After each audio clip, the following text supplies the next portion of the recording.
राष्ट्रीय लोकतांत्रिक party supremo Hanuman Beniwal सोमवार को अलवर पहुंचे। यहां एक निजी होटल में छात्रों को संबोधित करते हुए भाजपा और कांग्रेस दोनों दलों पर जुबानी हमला बोला। यहां तक कि उन्होंने कहा, प्रदेश की जनता अब दोनों ही दलों से त्रस्त हो चुकी है, अब तीसरा मोर्चा ही सरकार बनाएगा।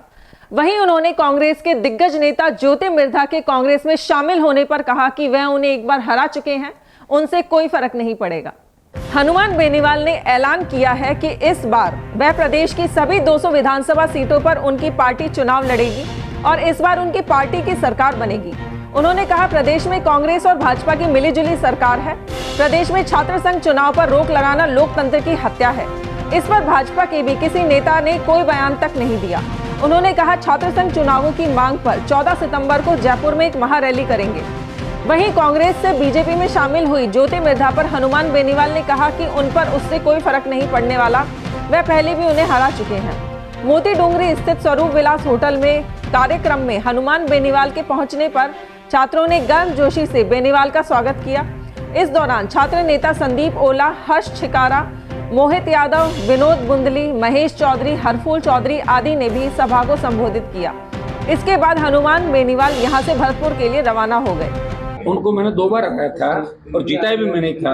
जब 2009 में चुनाव जीती थी तब मेरा वसुंधरा जी झगड़ा हो गया था बीजेपी के अंदर। मैं बीजेपी का एमएलए था और मैंने भाजपा की सांसद को हराने के लिए इसकी मदद करी और मेरे कहने से ही इसको टिकट मिली थी। टिकट उस समय रितपाल मिर्धा और हरिंदर मिर्धा को मिल रही थी। हमने कहा, टिकट इन दोनों की बदल के थर्ड को देते हो तो हम मदद कर देंगे और हमारे कहने से इसको टिकट मिला। चुनाव जीतने के बाद इसने कांग्रेस के जो हमारे डीडवाना के एमएलए थे उनसे इसका व्यक्ति का झगड़ा हो गया। मेरे मित्र थे अच्छे, रूपाराम जी डूडी, और उसके बाद लगातार इसने हमारा विरोध किया वहाँ पे। फिर 13 में मैं निर्दलीय एमएलए का चुनाव जीत गया और 14 का जो चुनाव था लोकसभा का, उसमें मैं निर्दलीय चुनाव लड़ा। तब मुझे चुनाव लड़ने के लिए बहुत से लोग थे, चुनाव में खड़ा करके ज़्यादातर लोग बीजेपी में चले गए। फिर मैंने 1,60,000 के लगभग वोट लिए, ज्योति मिर्धा को हरा दिया और बीजेपी जीती। और 19 का जो चुनाव था उसमें गठबंधन हुआ मेरा एनडीए से और करीब 2 लाख लोगों से इसको मैंने परास्त किया। 14 के अंदर भी खींवसर विधानसभा क्षेत्र जहाँ इसका गाँव था, बड़ा गाँव है, 15,000 वोट है, उस विधानसभा क्षेत्र का जहाँ सभी विधायक था वहाँ इसकी जमानत जब्त कराई थी मैंने 2014 के अंदर भी। अब राजस्थान का जो जवान है ना, वो कहीं कहीं देश में खुद को स्थापित करना चाहता है। पहले एक जमाना था, हरियाणा यूपी के नेता हमारे चूंकि लीडर उनको नेता मानते थे और लड़ते थे। चौधरी चरण सिंह, चौधरी देवीलाल का नाम था, लेकिन वो काबिलियत अब इनमें कहाँ रही। जिसकी आप बात करें वो तो उस खट्टर सरकार को समर्थन दे रहे हैं जिसने जाट समाज के 50 बच्चों को गोलियों से भून दिया था, किसान आंदोलन, किसानों को कुचल दिया था। तो पहलवान बेटियां न्याय के लिए पुकार कर रही थी, तभी स्विच ऑफ करके भाग गए थे। ऐसे लोग राजस्थान में टिकने वाले जिनका हरियाणा में वजूद नहीं, उनको राजस्थान में राजस्थान का जवान तो खुद सत्ता पर कब्जा करना है। भाजपा राजस्थान में भेज रही है, भाजपा मेरे लिए भेज रही है। देखिए, हम सूची भी सबसे पहले जारी करेंगे। और बताओ, मैं ये नहीं कह रहा 100 की सूची जारी करेंगे, ऐसा सूची जारी करना नहीं करना अलग बात है, लेकिन हम ये कोशिश करेंगे कि पहली सूची राष्ट्रीय लोकतांत्रिक पार्टी का है, हम पहले प्रत्येक हम घोषित करेंगे। और दिमाग से लोग ये भी निकाल दें, कई लोग कहते हैं कि कांग्रेस बीजेपी जिनको टिकट नहीं मिलेगा आरएलपी उनको दे देगी, भूल जाए वो। क्योंकि अगला सवाल आपका ये होगा, मैं पहले ही बता दूँ आपको कि पहले हम सूची जारी करेंगे और हमारा मकसद ये भी रहेगा कि क्षेत्रीय पार्टियां जो भी है राजस्थान में, ये बीएसपी और अन्य जैसे दल है जो शोषित पीड़ित की बात करते हैं। पिछली बार भी मैंने उनसे गठबंधन का प्रयास किया था इन लोगों से, लेकिन गठबंधन नहीं हुआ। मुझे 57 सीटों में अकेले चुनाव लड़ना पड़ा। आपको पता, आर्थिक संसाधनों की बहुत बड़ी कमी थी। 29 अक्टूबर को पार्टी बनाई और दिसंबर के पहले वीक में चुनाव थे। 1 महीने का समय हमें नहीं मिला, लेकिन 1 महीने के समय कम समय भी 9 लाख से ज़्यादा वोट हमें दिए और 3 विधायक चुने, जिसमें एक मैं था और 2 शेड्यूल कास्ट के विधायक लेके मैं विधानसभा के अंदर पहुंचा था। फिर लोकसभा का चुनाव आ गया, पंचायत चुनाव, पालिका चुनाव हम लड़े, तमाम बाई इलेक्शन लड़े। इसमें एक सीट पर आरएलपी पार्टी ने कब्जा किया था, खींवसर की, बल्लभनगर में सेकंड रहे। दरियावत जो सीट थी बीटीपी और आरएलपी का समर्थित उम्मीदवार सेकंड था और बीजेपी थर्ड थी और बल्लभनगर 4थे नंबर पर। लेटेस्ट जो सरदार शहर का चुनाव था उसमें आपने देखा होगा 47,000 से ज़्यादा वोट राष्ट्रीय लोकतांत्रिक पार्टी ने लिए, 0 से। कांग्रेस बीजेपी का तो वोट बैंक 70 साल से पार्टी हैं, कोई 50 साल की है, कोई 100 साल की है, तो 20,000 से इनकी गिनती शुरू होती है और हमारी गिनती शुरू होती है 0 से। तो 0 से शुरू करके इस प्रदेश के अंदर एक व्यक्ति पार्टी बनाता है, वो अलवर से लेके जब बाड़मेर चलेंगे तो 15 बोली चेंज हो जाती हैं, 15 तरह की बोली अलग अलग होगी। और कितना लंबा राजस्थान, ट्राइबल लंबे चौड़े कई 20 कॉन्स्टिट्यूंसी ज्यादा ट्राइबल के कॉन्स्टिट्यूंसी, रेतीले दौरे, चंबल के भीड़, अरावली की पर्वतमाला, उसमें एक व्यक्ति ये विचार करता है कि मैं पार्टी बनाऊंगा और इन दोनों पार्टियों से मुक्त करके व्यवस्था बदलूंगा और सत्ता पे कब्जा करूंगा नौजवानों के। देखिए शाहजहाँपुर बॉर्डर कहाँ आता, अलवर में जाता, 2 महीने यहाँ सतर्क में जाता था मैं, ऐसा नहीं है। खनागा जी का था पूर्वी अमीर पहले चाह रहे थे, क्योंकि कांग्रेस का एक धड़ा ये कह रहा था कि हम भी अलग पार्टी बनाएंगे आपके साथ, तो हम सोच रहे थे कि 1 और 1 मिलकर 11 हो जाए, तो पूर्वी राजस्थान अगर वो आते तो हम बहुत बड़ी स्थिति के अंदर मजबूत हो सकते। लोग क्या वो धड़ा सियासी गलियारों में वो धड़ा छुप गया रजाई में। नहीं बची सर। टॉप में कल बात पायलट को लेकर भी कही थी। आपको क्या लगता है कि मोदी की गोदी में जाने की गलती आपने की? गोदी में नहीं, गठबंधन किया था, गोदी करके गोदी में लोग कहते तोड़ दिया। हमारे अंदर हिम्मत देखो ना, आप तोड़ दिया, वापिस नहीं गया। अभी पीछे पीछे घूम रहे हैं एनडीए वाले और तथाकथित INDIA वाले। तो ये इंडिया जो है जो लोग, मैं क्या कह रहा हूँ, दोनों ही घूम रहे हैं, लेकिन दोनों के साथ नहीं हूँ।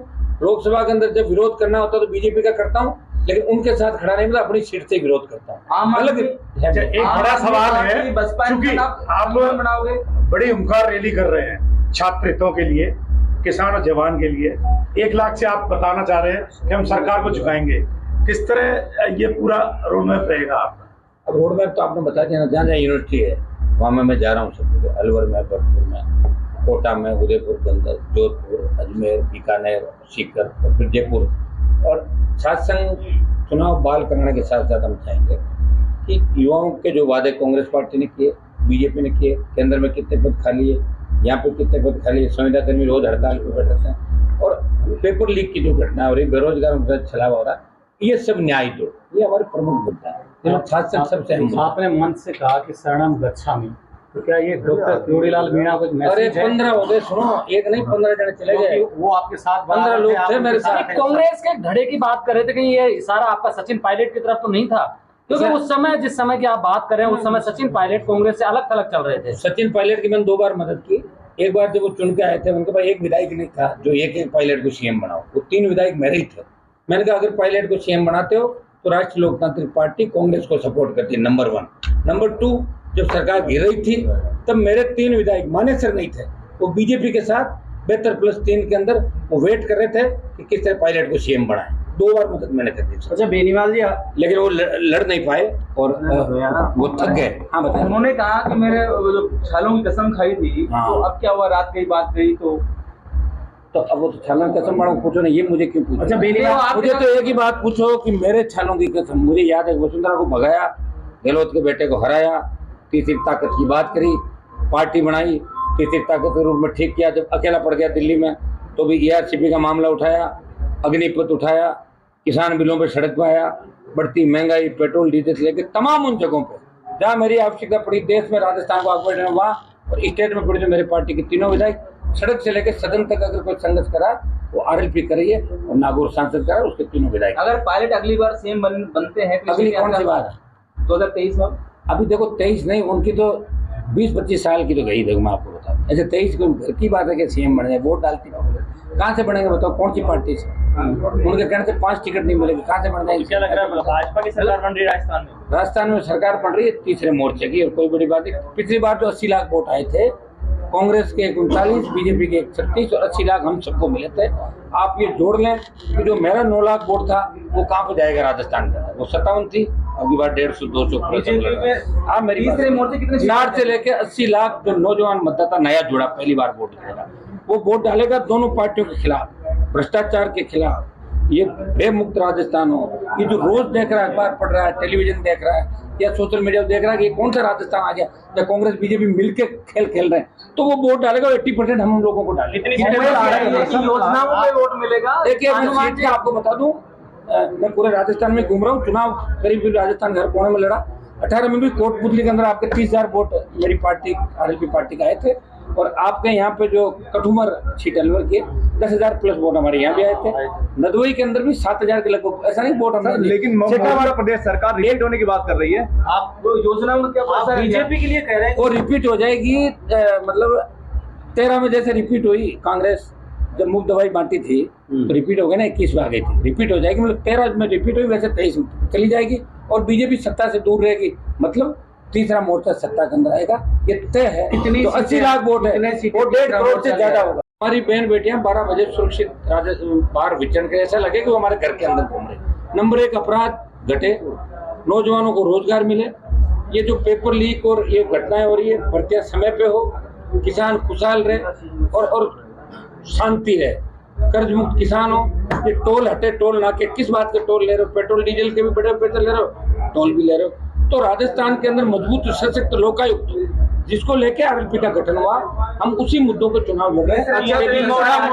सरकार आई तो सीएम का चेहरा कौन रहेगा? तीसरे मोर्चे की अगर सरकार आई तो सीएम का हनुमान बेनीवाल होंगे। अभी तीसरा मोर्चा एक बार बढ़ने दो आप, अभी तो आरएलपी लड़ाई अरविंद केजरीवाल से भी आपकी गहरी दोस्ती है। अरविंद केजरीवाल से भी गहरी दोस्ती है, बेटी के जन्मदिन पे भी आए थे वो।